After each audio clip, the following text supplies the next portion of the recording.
Hello, welcome back to my YouTube channel. My name is Orolua and I am so glad to have you here. Thank you so much for coming. I don't know how you got here, but I love it for you, I love it for me, and I love it for us. Happy new month. Happy December. We have made it to 12 over 12, as I like to say, the last month of the year. Can you believe it? I actually can't believe it. I think November flew by. And this is not just saying that because it was my birthday month and I wanted to obviously spend more time in it, but it was just really quick. Before you know it, first, before you know it's 16th, and before you know it's 30th. Like, what's the rush? But as I was telling my friend, I don't mind. I'm not mad at it. It just shows that time is moving quicker and we are going to die sooner, which sounds morbid, but it's not. For me, it just gives me like, we'll finally rest. So, welcome to December. Welcome to my YouTube channel. We started this channel in January and we are at December.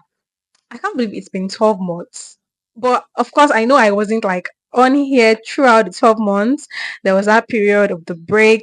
But still, I actually stuck to something. I stuck to this, and you guys stuck with me as well. 135 of you. Thank you so much. I am thankful for you in the spirit of Thanksgiving, the American tradition. I am thankful for you, my subscribers, my sharers, my commenters. I really appreciate everything you do for the channel, for the growth, and God bless you for real. I'm also thankful for my friends in real life, like the ones that do know me to my core. There are not a lot of them, but really happy and blessed to know them. Thankful for my birthday. Thankful that I have clocked 24, which I will never stop saying. I'm so grateful to God for the gift of life and just the blessings He has given me. So this YouTube, or rather this video is going to be my year in TV reviewed, because if you know me, you know TV and movies is one of my greatest loves. So let's round up the year by talking about the best things I saw in TV this year. Are you ready? Let's get into it. And before we do that, don't forget to subscribe, comment, like, share, join the 135 of us. Be here before we actually enter 2025 and we're a big deal and we start gatekeeping. Make sure you do all of the above. Thank you so much. So, first, let's talk about K dramas. My top K drama of 2024, drum roll please, is Queen of Tears. Queen of Tears is a K drama that was on Netflix. I think it was towards the start of the year. It was more early 2024, if I remember correctly. It's been a while. I think it was like maybe April, May. That's what I'm remembering. And that's how I know it's not even a thing of recency bias, because it was much earlier in the year and it still stuck with me. Because Queen of Tears was such a great K drama.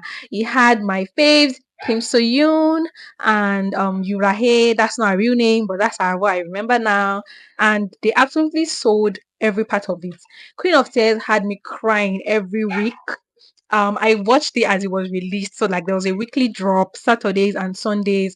I remember Sunday evenings like this was for Queen of Tears. I would sit through like 70 minutes for 2 episodes, and it was always just a ball. A ball in tears, a ball in love. It had every element that I appreciate in K dramas, and they absolutely sold it. So, Queen of Tears is taking my top K drama of 2024. If you've not seen it, you should absolutely see it. And if you have, let me know what you think. Do you agree that it was one of the best, if not the best K drama of 2024? Let me know in the comments. Top movie of 2024. And this might come as a surprise to anybody that actually knows me. Drum roll, please. Is Dune Part 2. And this is a surprise because I am not a sci-fi girly. I am not like, I don't even know if I can still say I'm not a sci-fi girly, seeing as Dune Part 2 was my top movie of 2024.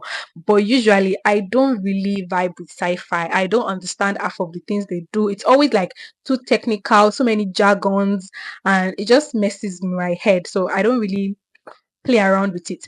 But let me tell you guys that Dune Part 2 was everything. And this is also not recency bias because Dune was like January, if not, yeah, I think it was January, February, like it was very early on in 2024, and it stuck with me till today.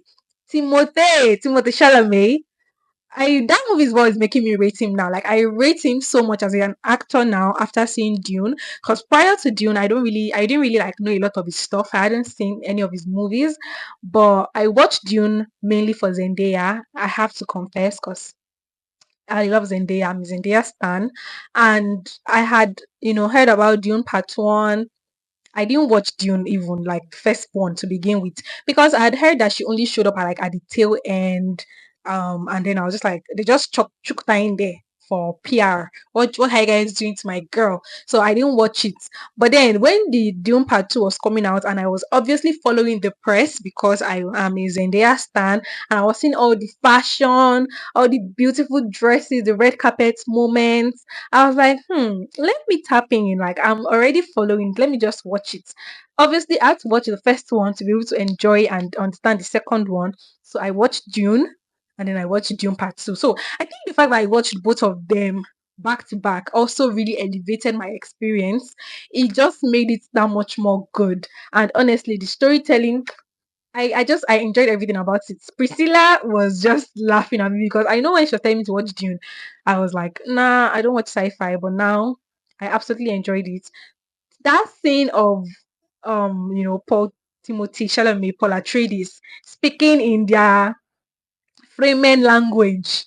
Ah, it was the same thing as when Daenerys, if you guys watched Game of Thrones, you know when Daenerys was buying the slaves from the Unsullied, right? And the slave masters were like, "What are you going to give us? You don't have money." And then she said, "Okay, I'll give you my dragon."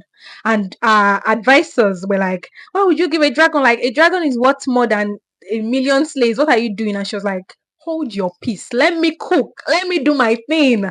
And she switched, like she actually handed over the dragon to them. And the slave masters had been speaking in Valerian, thinking she didn't understand.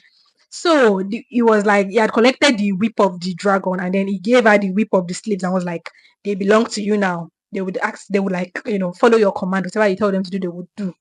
But obviously the dragon was not obeying and was like trying to pull the dragon, and was not obeying. And he was not telling the interpreter, that's the slave master, was telling the interpreter that the dragon isn't coming. Tell her like that dragon isn't coming. He said a swear word.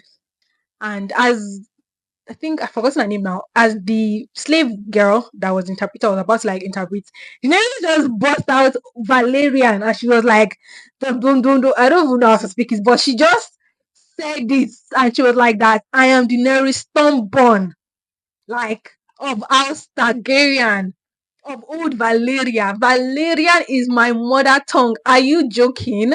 Like, you think I don't understand? I've been hearing everything you've been saying. I understood. I've just been playing dumb. And then she spoke to the Unsullied. I remember this one. She was like, Dobageri! Told them to kill all the slave masters. I'm getting excited. But like the way that scene revved me up, and if I watch that scene till today, I get goosebumps.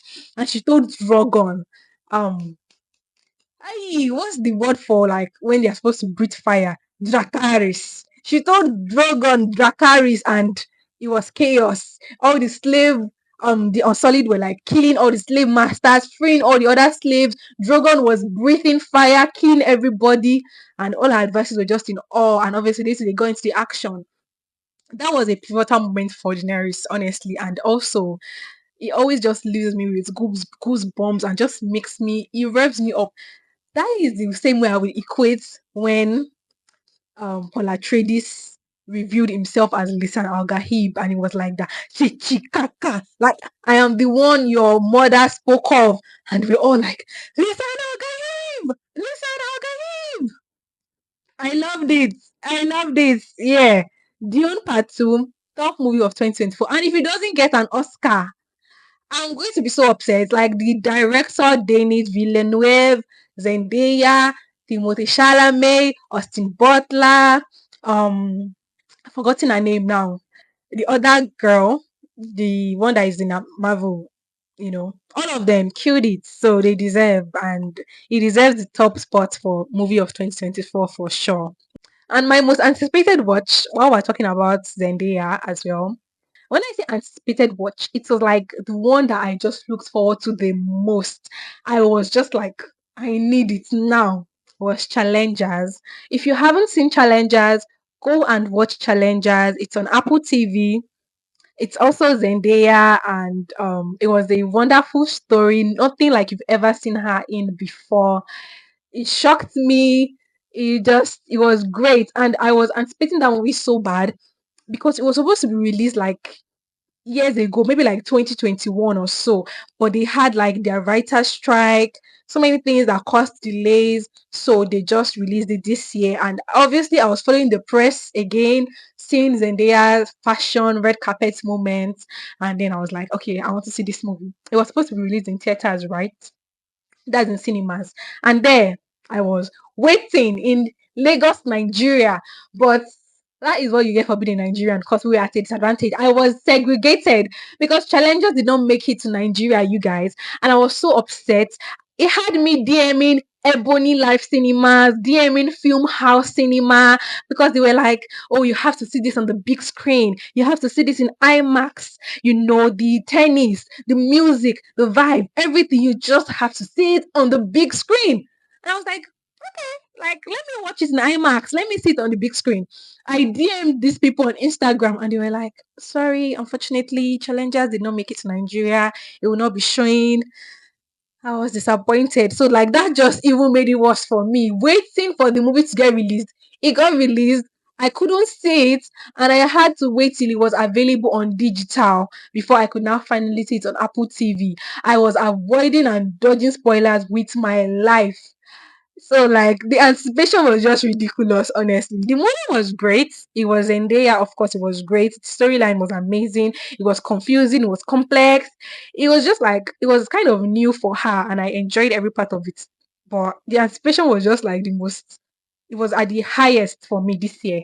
So my anticipated movie of 2024 was The Challengers or Challengers. My top reality TV for 2024, Love Island USA Season 6. Because if you did not know about Love Island USA Season 6, were you living under a rock? Were you? Everybody and their grandmother knew about Love Island USA Season 6. Even people that do not watch reality shows on the norms, that are not Love Island viewers like myself on the norms, knew about Love Island Season 6 because it broke every record out there. The viewership, the numbers of like followers that they got on their social media, the islanders, everything was great. I loved every part of this like Love Island USA Season 6. It was the best Love Island USA ever. PPG, I enjoyed watching the girls, watching the friendships, the love, the drama. It just had every aspect. Make sure you clock in. It's on Peacock, streaming on Peacock. You can also find it on legal sites, but I didn't send you to do that. Peacock is the official streaming site for Love Island USA, and you're not going to regret it. I just, even till now, I'm still following up with them because the love is still going on. Like my girlies are still with their partners, Janae, Serena, Leah, and we love it. So it was a good season. It was a good show. Definitely the top reality TV of 2024. No questions asked. I love that. Mess series of 2024. Mess series in terms of like I was sort of disappointed. It wasn't really hitting the numbers for me. It was like meh. And do not stone me for this, but Power season 5. Yes. And that was also the last season. Power Book 2 Ghost season 5. So Power Book 2 Ghost is the sequel to Power. That's Tariq's story. That has been wonderful so far, to be honest. Like I watched season 1, 2, 3, 4. They were all good. Season 5 was announced as the last season. And in my humble opinion, it really was not all that. I mean, I watched it. Of course, I watched it. I needed to close the chapter. And I think they closed the chapter pretty nicely. Like, let me give them that. They rounded it up nicely. Tariq became the number one drug distributor in New York City. He really came into ghosts as a persona. He's controlling all the pieces on the chessboard. Lovely. I love that for him. But there were like certain aspects, certain storylines that they explored that I was like, what are you doing? It didn't really make sense to me. So that's why I'm going to say it was my mess series of 2024. So spoilers ahead. If you haven't seen it, just skip over right now. But Diana getting pregnant and losing the baby felt unnecessary. It felt like they were just trying to give her a villain arc that did not make sense. And I just did not appreciate that. Um, them introducing Noma. Sorry, not even them introducing Noma. Noma and Kane becoming an item. Like to me, it just watered down the whole badassery of Noma. Because Noma was supposed to be this big and bad character that nobody could touch. You know, she was scary when she came in. I remember like season 3 or season 4 when they first introduced her. She cut off someone's head. We were scared. We were like, whoa, okay, Noma. And then you're now making her be with Kane, and then she was also with Davis. Like it just to me they ridiculed her character. They kind of washed that down. I didn't appreciate that. Then they introduced a cop, a new detective that was now corrupt. So I think I liked that aspect. It definitely like shook things up because it had been a while since we've seen like a proper dirty cop, in the Power universe. And this one, it was at the height of corruptness. So that was good. And I like Michael Healy. That was the actor that played the corrupt detective. But yeah, just as a whole, it felt a bit disappointing. Effie and Kane, all that nonsense. Like, what are you doing? Effie is supposed to be this girl that don't care. And then at the end, you are telling me Effie gave up all her money, all her savings that she's supposed to use to take herself to college and leave the business. She gave it to Kane. Like, yeah, disappointing. That all that I didn't like all those plot lines. Monet died, which kind of made sense. They needed to have a major character die. That was emotional. I cried a little, to be honest. So I kind of understood that part. Then Drew too was there trying to boss up and be like, "I'm bad guy." Like it's not in you. Stop pretending. I don't know. There were just like so many aspects that didn't make sense to me. Braden as well, just like completely lost his head. It became so unreliable. And Braden has always been like that person, number two to Tariq. But now all of a sudden, Tariq is not actually going to be his friend anymore. He was saying like, oh, they can't mix business and friendship together.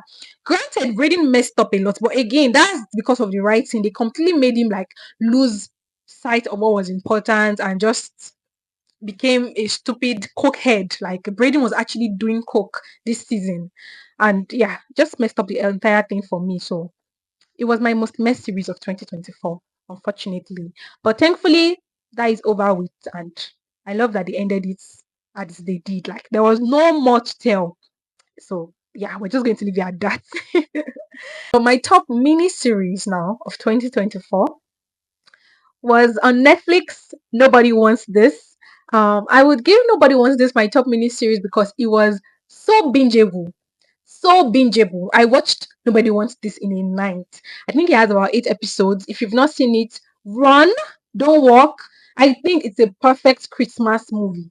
So you are even in time, you're like you're in for a treat. They didn't put it towards being for Christmas, but I am saying that it would work well as a Christmas series because it was just about love, family, finding your perfect match, all of that good stuff. So like it does work well with the season, holiday season. But I enjoy Nobody Wants This because it was just a simple story. Like it wasn't too complex. It was simple. The romance was romancing, like the romance was at a all-time high. They also had humor.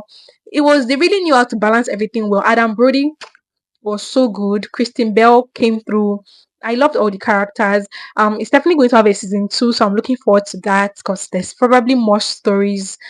Like we still have to see how this their love story does end, and I'm excited for that. So yeah, I would move from talking about Nobody Wants This as my top mini series, talking about my top declaration of love for 2024 because Nobody Wants This was a huge contender on the top declaration of love. There was that scene when Noah, that's Adam Brody's character, was telling her, Kristen Bell's character, that I can handle you. And let me tell you guys, when I said that made me swoon and scream, it absolutely did. Like, it was too cute for school. It was too cute for words. It was just the best. So it was such a huge contender, but the best declaration of love for 2024 for me is Bridgerton, of course, Penelope and Colin's story. Shonda Rhimes writes the best declaration of love as we know from I will stand with you between the heavens and the earth. You are the bane of my existence and the object of all my desires. I burn for you. So we know this. That is what she does best. And Penelope and Colin were no different. In as much as I wasn't a huge fan of their ship or of their own story going into the show, they definitely won me over. It was so good. Colin, when he found out she was Lady Bridget, she was Lady Whistledown, and the last scene or the last episode when she also had to now reveal herself to be Torn. Sorry if you haven't seen it though, because that's just a whole bunch of spoilers. But you should have at this point. That was in like June, July. So what are you doing? You should have seen it already. But anyways, that scene when after she reviewed herself as lady, whistled down to the entire society, and she had that speech. Like even Penelope's speech in that moment for me was such good writing. But then Colin coming to her and then telling her like, "Oh, I was actually jealous of you, and I thought you guys were different. I thought Lady Whistledown and Penelope were different, and that was why it was difficult for me to like come to terms with it. But now I realize that you're one and the same, and I accept all of you." It was just great. It was great, you guys. I'm not a fan of them, but I can be objective and say that was a lovely declaration of love. And for 2024, it takes the top spot for me. Top series of 2024. And this was a hard one, you guys. I had two options. There were two contenders. It was going to be between The Diplomat on Netflix or Special Ops Lioness on, I think, Paramount. But the winner is Special Ops Lioness. So Special Ops Lioness is my top series of 2024. And it's interesting that I'm just watching it now, but it absolutely captivated me, you guys. Absolutely captivated me. Zoe Saldana is an actor. When I tell you, I was impressed. I love her now. I'm such a fan of her now. Like she's one of my stans now because she brought everything: action, love, badassery, emotions. Like there was nothing I could have wanted. I don't think they gave me. There was nothing missing. For The Diplomat, which I also binged straight and I loved, I think I was missing a love aspect, like a romance aspect. They are stringing me along with The Diplomat. Why is the ambassador and the foreign secretary wasting time? Why? You people should get to it. Get to it. Because our husband, I don't like her husband. Like the ambassador's husband, the person she's actually with, I don't like him. But they've been separated and they are going through like rough patches, and he's always just doing something ridiculous and stupid, and it just pisses me off. So I want her with his foreign secretary. And there is something between them. There's tension, and I love it. I love tension. I love angst. But we are already at season 2 and there's still nothing. So I'm angry. You people give me something and I'll consider you for the top series of maybe 2025 or whenever you do come out with season 3. But for now, you were lacking in romance, you were lacking in love. Every other thing I loved, you killed it. The political drama, the high stakes of it all, like everything is important and everything is serious. Like there's going to be war in Russia or Iran. This is about the series, by the way, not real life. But like everything just felt super important, and they were always uncovering one conspiracy after the other. So I love that aspect of it. Like after Scandal, that's like the most interesting political drama I've enjoyed in a minute, which is saying something. But there was just something missing, which was the love part. But for Special Ops Lioness, nothing was missing. You guys need to watch it on Paramount. It talks about Joe, this CIA station officer who is a badass, and she is the lead agent for a special programs called Lioness, where these women go undercover with the daughters, wives, or sisters of known terrorists that the CIA is targeting. And Jo is such a complex character, being that in her workplace, she's this action person who fights, who you can't mess with. And then you see her in her family life with her husband and her daughters, and she's always like just emotional that she has to leave them. It was so good. And season two is ongoing right now. There's like two episodes left. And you guys, when I tell you that they are keeping me at the edge of my seat, yeah, I can't wait to see how season two ends. It was definitely nothing. There was nothing I wanted I didn't get from Special Ops Lioness. So that was my top series for 2024 for sure. You need to watch it. I've given you guys so many good recommendations. If you have not written them down and plugged in and found ways to watch them, I don't know what you're doing. You're missing out on good TV. Okay. My top rewatch of 2024.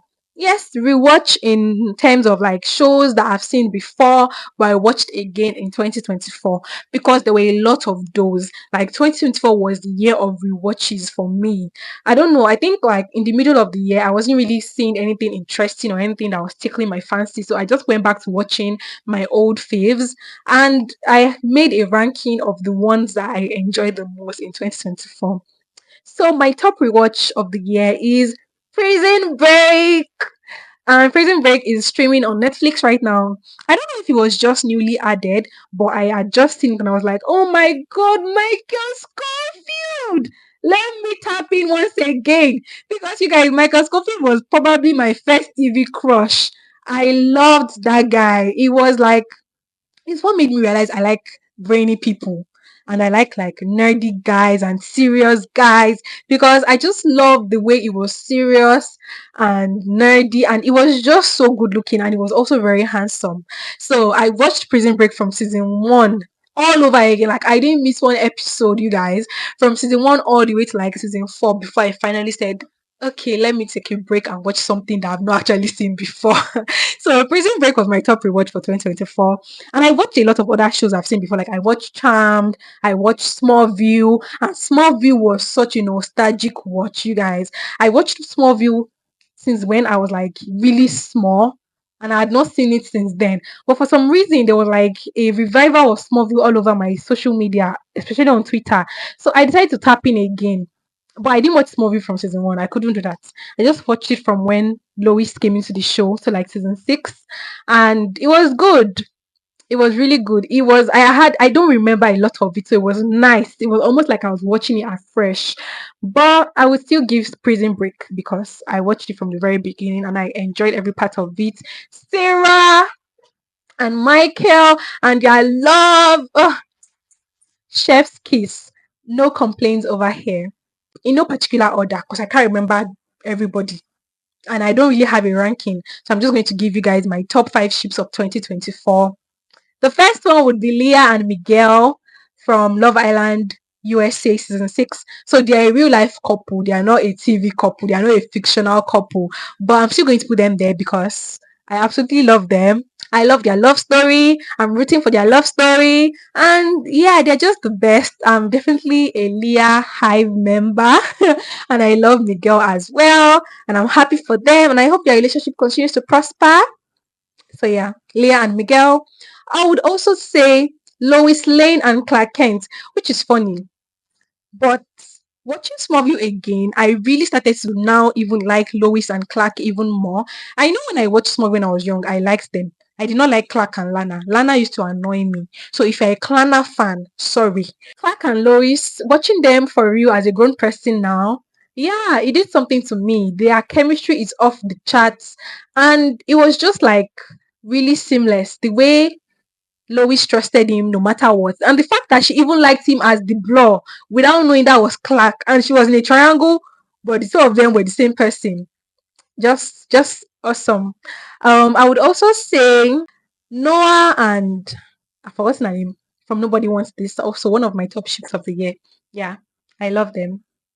It was just too good. They were too cute. They were too in sync. Noah was very affirming. He was like, I got you. You're not too much. You're not too crazy. You're not too emotional. Like, I can handle your emotions. And as a girl, we know moments when you feel like, oh my God, am I losing my mind? And it's so good when the guy can affirm you and calm you down and be like, you're not doing too much, you're perfectly fine. That was something that really drew me in with Noah and Christian Bell's character from Nobody Wants This. Um, so they are definitely part of my top five ships of the year. Then I would say Queen of Tears. Their characters, I don't remember their names now, but yeah, I loved them. They were in sync with their emotions. Like at first, they were struggling and being at loggerheads and not communicating, which is always annoying for me in TV shows. But they definitely came together at the end, and it was the best. Like I loved it. And then of course Joe and her husband. What's his name? Is it Neil? Is it Neil? Neil, Joe and Neil from Special Ops Lioness are also my part of my top five ships of 2024 because that man is the definition of I got you in another way, not the Noah way now, but in the way that they are married and she's able to go off and do this very important job, leaving her children and knowing that her husband is there for them and is there for her. And she never has to feel, I mean, although she still misses them and she feels guilty, but like it never makes her feel guilty. It was just a complete partnership between them and their love, their chemistry years after. Yeah, I love Joe and you. So, anyways, that's my TV 2024 wraps. I hope you've enjoyed the video. I know it was a little bit long, but you guys, when I talk about movies and TVs, I just go on and on and on. Sorry, but I hope you enjoyed it. Make sure to comment down below which ones you've seen, which ones you plan to watch. If you agree with any of my rankings, what your own rankings are as well. What's your top K drama of the year? What's your top movie? What's your top TV series? What's your top ship?